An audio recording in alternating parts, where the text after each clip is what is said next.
So this morning, we get to finish off our theme for the month. And that's been the theme of our 12th power for the month, imagination. Courage to imagine is what I called this series.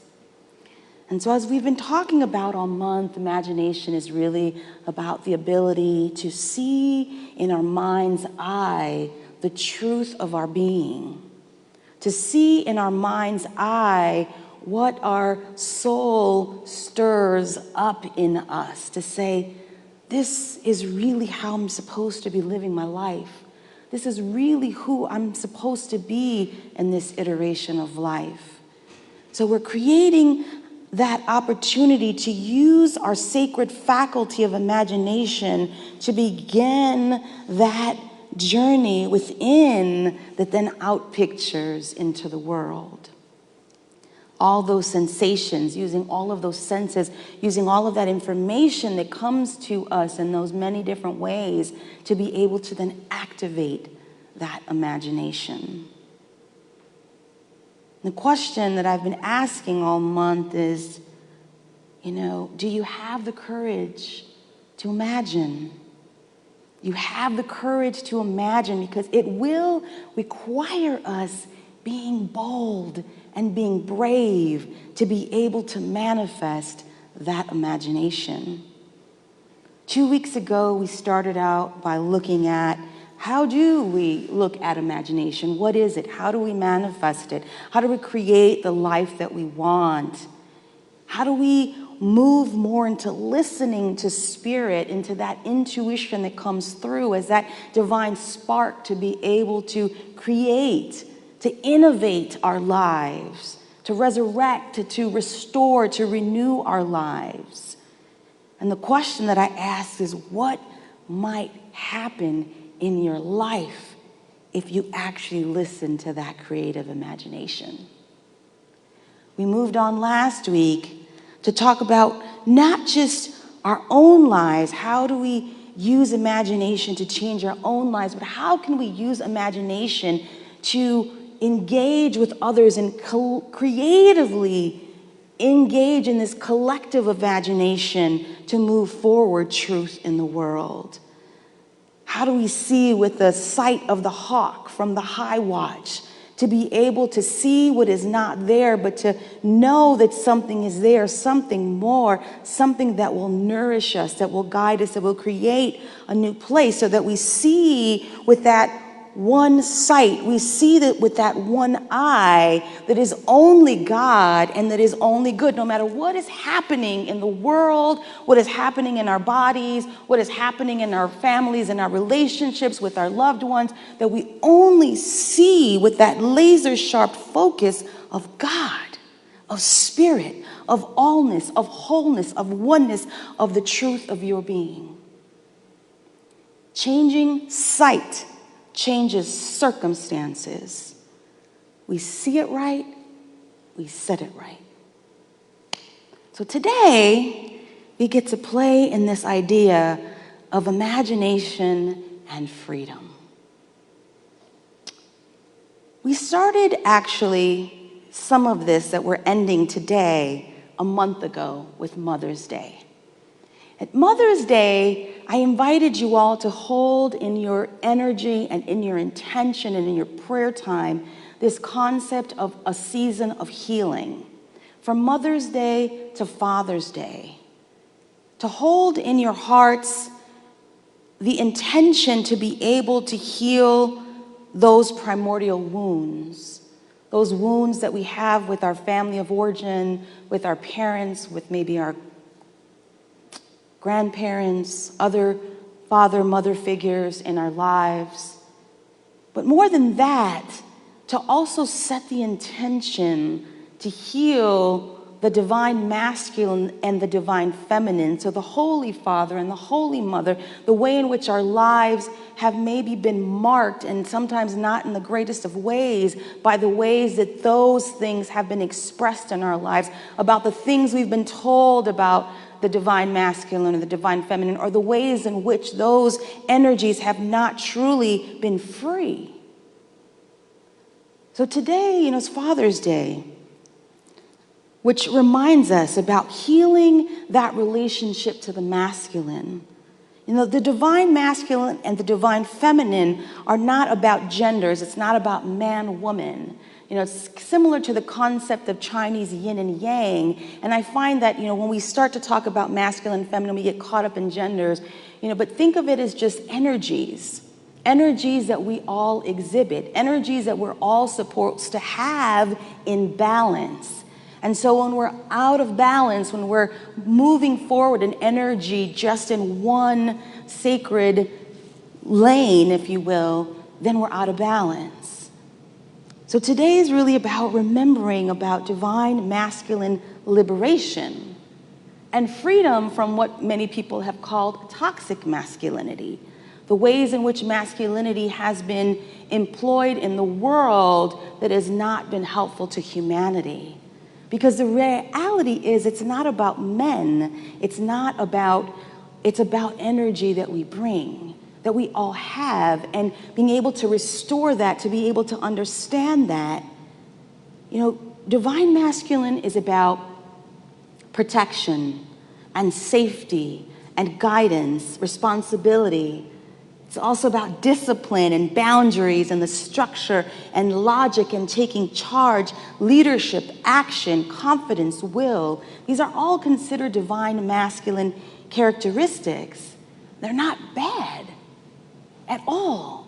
They're glorious and sacred, but when they are out of balance, that's when they become toxic.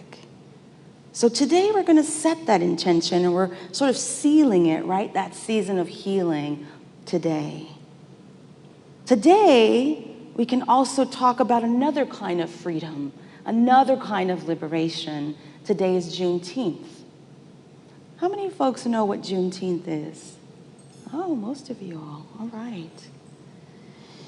The Emancipation Proclamation was set in September of 1862. But many of the slaves that were did not know that they were free. So the Emancipation Proclamation freed slaves. But many did not know that they were actually free. 2.5 years later, on this very day, June 19th, in 1865, in Galveston, Texas, General Order 3 was read out loud, was given by a federal envoy, and it informed slaves that they were free 2.5 years later. So this day has been taken on for many, many years and celebrated as Freedom Day, as Liberation Day, as Independence Day, just a reminder of what that means, to be free, to be open, to be able to live the life that you can live. This month, as I've already mentioned, is lesbian, gay, transgendered, bisexual, queer, plus. It's so many letters now, y'all. I'm still learning them all. But the point is that it is about pride, about the ways in which people were silenced over time because of who they loved. When I was at Unity Village this week, I got the chance to hear the person that was the Myrtle Fillmore Award winner at the convention, Reverend Linda Spencer. And she talked about how when she was ordained in 1970 at the Village, they were told, all the ordinants that were there ready to be ordained a week before, I believe it was, if you are gay, you will not be ordained. This is unity, folks. If you are gay, you will not be ordained. And then they were told, if you dare to then later come out, you will not be in a church. We will make sure that you are not placed and given space in a church.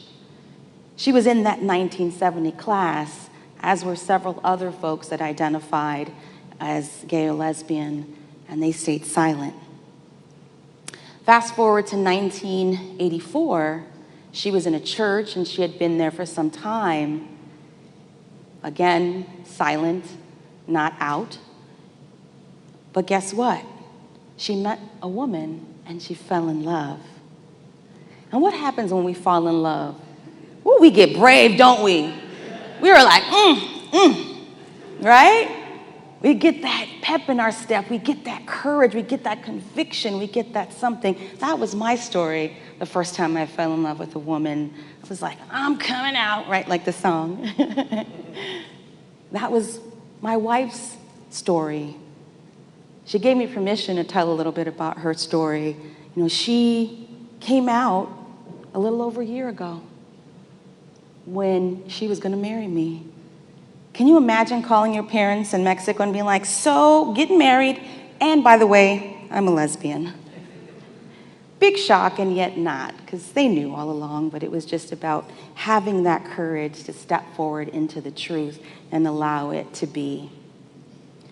When we think about that, we think about the idea of all that happened for us to be where we are now, to be able to have more freedom, to have more liberation, to be able to speak the truth of our being. Imagining a new way of being, imagining the idea of freedom. Can you think about for a second the depth of imagination that it must have taken people when they were in these situations, whether it was enslaved or whether it was enslaved in social convention or expectation? It took a lot for people to say, there's got to be more. There's something else. I feel it. I know it. I can see it. I see it. And then to be able to outpicture it into what we see now. To begin to vision and envision that personal and collective freedom.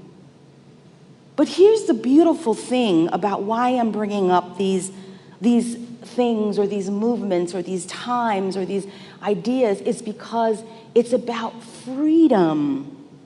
We are all engaged in that journey to freedom. It's about freeing the parts of ourselves that we don't feel are good enough or right. It's freeing ourselves from that self-critique or that expectation. Freeing ourselves from what we think should have happened in our lives. Ooh, my life is over. I was supposed to be this great singer, songwriter, whatever. Freeing ourselves from those limitations. This is what these remind us of. It's that the ideas or the concepts or the movements or the moments in and of itself, but as human beings, we're connecting to that energy of this liberation, of this freedom, of this emancipation, to connect with others, to understand we are all in that moment together. There's all of us that need to use that imagination to go to other worlds, to expand time and space, to sit with who we really are and let that be okay. I was just, as I mentioned, at Unity Village, and that was such a beautiful reminder of this idea of imagining freedom. Because we can think about Unity and all that the Unity founders did in so many ways, but it sort of fell on me in a really deep and profound way, the idea that it really was about freedom. When Myrtle Fillmore went and heard this Dr. E.B. Weeks and heard the stories of other people's healings and heard the idea that she could heal herself, that ignited this fire in her, this imagination of like, I've been told my whole life that I'm sick. I've been told my whole life that I'm not going to live past a certain age. But what if I have the courage to say, I think there's something else? It was her journey to imagine her freedom from her body that she was told was not in alignment with her, that was not good enough, that she was able to then create this movement. Really, it was her, then Charles Fillmore kind of started to get interested and caught wind and started to do all this work. And so the two of them together created this movement to be able to free people from the shackles of the mind, so that we would remember that we are all expressions of divine mind, that we have access to that at any given point in time, and so that all we have to do is train the mind through prayer and through meditation and through other kinds of tools to be able to be in that knowing, to be in the flow of truth. This is what they did, but here is what I think is even more beautiful. Again, it was like this download for me. They did it together.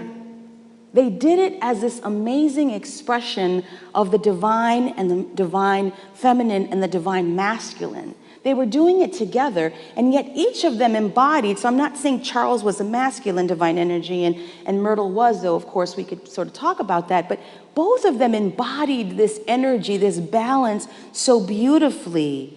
When you go to Unity Village, you see all the pictures of the classes of people that were ordained as ministers. And it really strikes you when you see all the pictures from all the early years. Guess what? They're only almost women. They're all women. The first class of ministers in Unity was just all women. And there's Charles there with all the ladies. It was like, yeah. We don't think about it now, which is why I always say the importance of historicizing, of creating that history link with all that we do, because in that time, that was revolutionary. That was revolutionary to have female ministers. Heck, it's revolutionary now. There are some denominations, many denominations, that do not allow women to be here where I'm standing, that do not have the right to speak. And so for them to do that at the turn of the century in, early 1900s, this is before women even had the right to vote in this country. I want us to understand the revolutionary mindset, the innovative mindset, the creative mindset that we are spiritual inheritors of. You all sitting here are all part of that. It's not the Fillmores, it's us that are part of that spiritual legacy that we get to then use and be in and expand in the world. Now, they were followers of Jesus. We know that, right? We come from a Christian lineage as Unity of Nashville, as Unity Movement. It comes from this Christian lineage. But Charles Fillmore and Myrtle Fillmore used this concept of Jesus that was much more like the perfect fusion and alignment of this divine essence and energy. I want to share a quote with you from Catholic theologian Robert Rohr that I think gives us some insight into what I mean. If you go through the Gospels, you'll see Jesus operating out of both a masculine and a feminine mode. In fact, he's perfectly balanced. He's very comfortable with his inner world and can speak about prayer and relationship with great sensitivity. Next, he'll move into the outer world, and you'll find him traveling to the next place, calling the Pharisees to task, getting involved with people, touching them, healing and challenging. And then he'll move back into the desert, back into his interior life. That's his pattern. He's back and forth. His approach is both. And as a result, he calls and stretches us. I want to share another quote, and this is a short one from the Gospel of Thomas, one of the Gnostic Gospels. This is Logian 22. When you make the two one, and make the inside the outside, and the outside like the inside, and the above like the below, and you might make the male and the female be one and the same, so that the male might not be male, nor the female female. When you make eyes in place of an eye, and a hand in place of a hand, and a foot in place of a foot, an image in place of an image, then you enter the kingdom. That's like a riddle, right? But it's just telling us about, again, it's the end, the imaging, changing the images, changing what we think we know, changing what we've been told is true. beginning to really allow ourselves to feel and know the truth of our being, and truth in a capital T. So I want to take this into a time of meditation. I'm going to invite you all to just sit back and relax, close your eyes, take a few deep cleansing breaths. As we have a moment here in this quiet time, in this sort of interior time, to be able to be in that space. Allow what we've heard or what we will hear to just settle into the deep recesses of our body, mind, soul. Allow the spirit to soar and step forward. Allowing us this time to breathe, relax, and allow.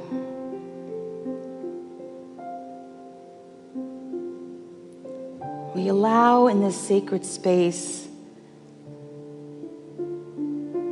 for this idea of liberation, of freedom, of emancipation, which is really just alignment. When we're saying that, we are saying that we are in alignment with the truth of our nature. We are in alignment with our Christ consciousness. We are in that Christ consciousness expressing boldly. That is freedom. And so I invite you in this time, as you connect to that one presence and that one power that is you, as you living, moving, and breathing, I invite you to ask your inner self, what is my freedom? Where is my freedom? When was the last time I felt and knew freedom? Maybe never. But we imagine that possibility. How can you set in the intention here today to engage that imaginative faculty to see your life as the Holy Spirit intended it to be?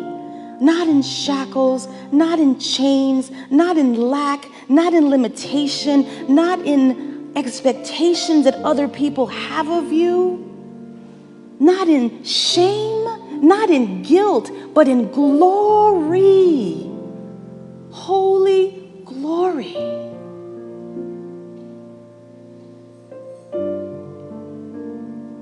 Take a deep breath. And in the silence for a few minutes, allow that to be.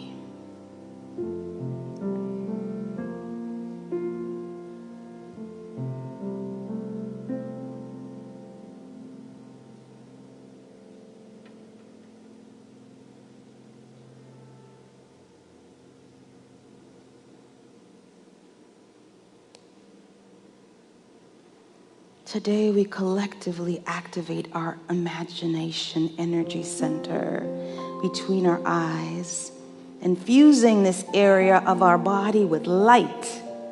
We envision great possibilities and the fulfillment of our dreams. And we hold these divine ideas in our minds. We feel the joy and the love of every desire flooding our bodies. By the light of imagination, we realize the qualities and powers of the Christ within and know that with God, all things are possible. And so it is, and so we let it be. Amen. You may open your eyes and take a deep breath. Today we imagine freedom.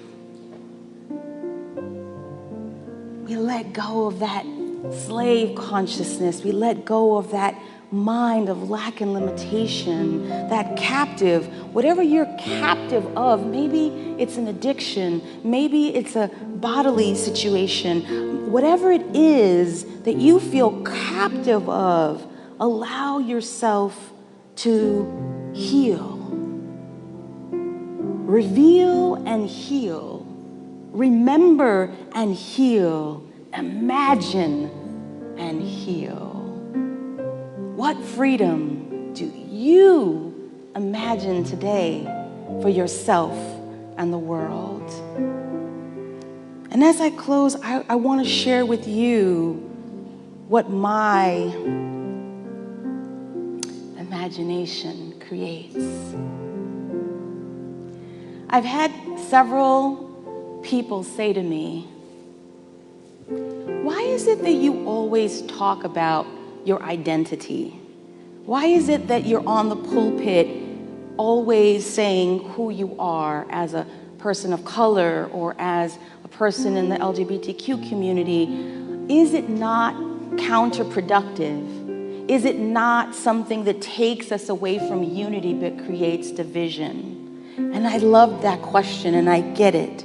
Because many of us think that. Some of us here might think that. Why do we do that? But for me, I imagine a world, and I have to invoke a world by the power of the spoken word. And so it's not about dividing, it's about reminding ourselves of who we are.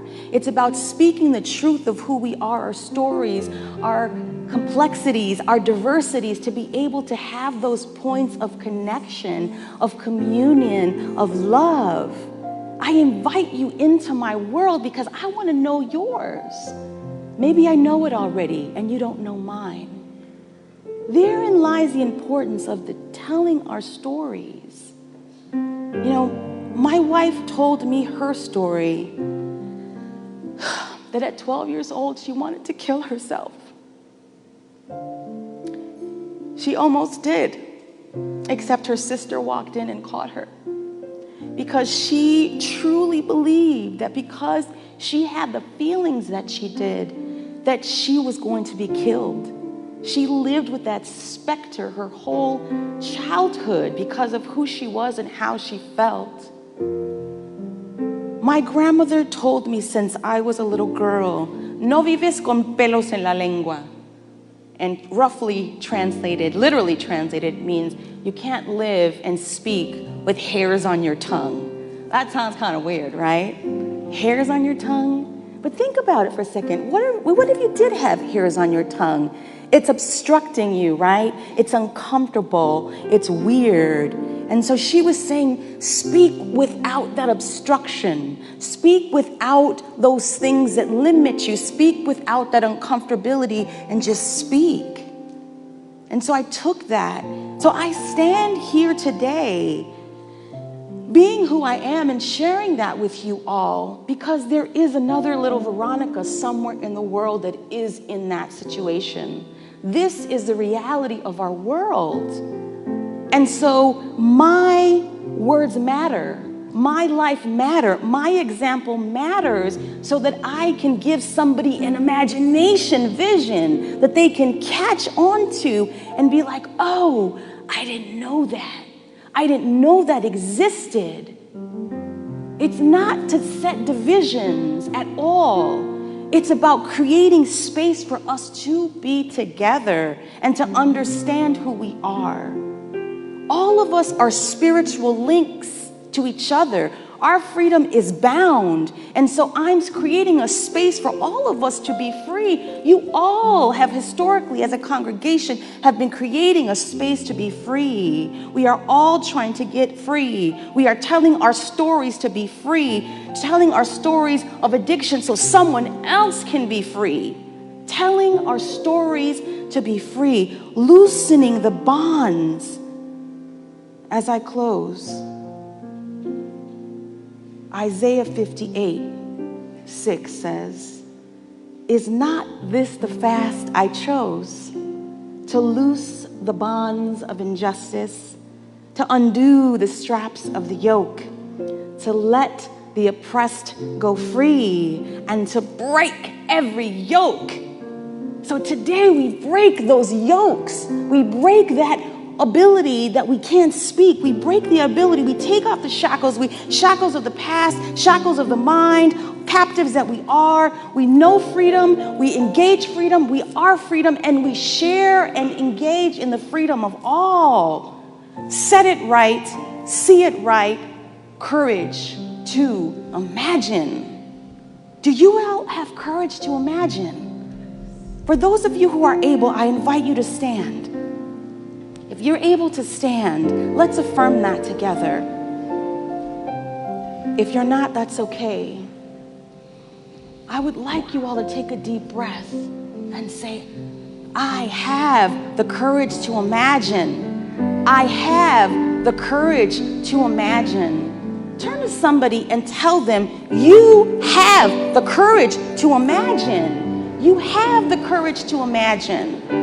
Turn to someone else and say, we have the courage to imagine. We have the courage to imagine. We have the courage to imagine. We have the courage to imagine. And so it is, and so we let it be. Amen.